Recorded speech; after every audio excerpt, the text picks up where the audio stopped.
একটা জিনিস ভীষণ ভালো করে বুঝতেই পেরেছি, বহু মেয়ে অবহেলিত শুধুমাত্র চাহিদা কম থাকার কারণে। কীরকম চাহিদা? না, মাছ ছাড়াও দিব্যি ভাত খেতে পারে, অর্থাৎ ওর মাছের প্রয়োজন নেই। ও তো চায়নি, তার মানে এটাই স্বাভাবিক। ওর সাজের জিনিসের প্রয়োজন নেই, কোনো দিন মুখ ফুটে বলে না তো, তাহলে ওর লাগে না। কখনো কখনো অসুখেও ও মা গো বাবা গো বলে শুয়ে না পড়া মেয়েদের যন্ত্রণা যে হতে পারে, সত্যি সে অসুস্থ বোধ করতে পারে, সেটা তার কাছের মানুষের কাছে বিশ্বাসযোগ্যই নয়।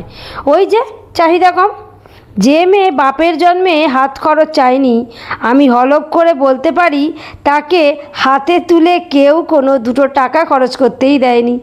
এক্ষেত্রে মেয়েদের বহু কাঙ্ক্ষিত জিনিসের চাহিদাই দাম পায় না, কারণ তারা চায় না দামি লিপস্টিক, শখের ফোন, প্রিয় চকলেট, দুদিনের উইকেন্ড, ব্র্যান্ডেড ফেসিয়াল ক্রিম, দামি হেয়ার কাট।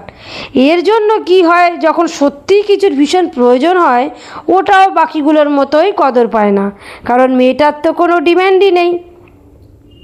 এই সব মেয়েরা সবচেয়ে বেশি সাফার করে যারা বাবা ও স্বামীর কাছে নিজেকে দামি বলে প্রমাণ করেনি। এর ফলে এরা সকলের কাছেই মারাত্মক সহজলভ্য হয়ে পড়ে।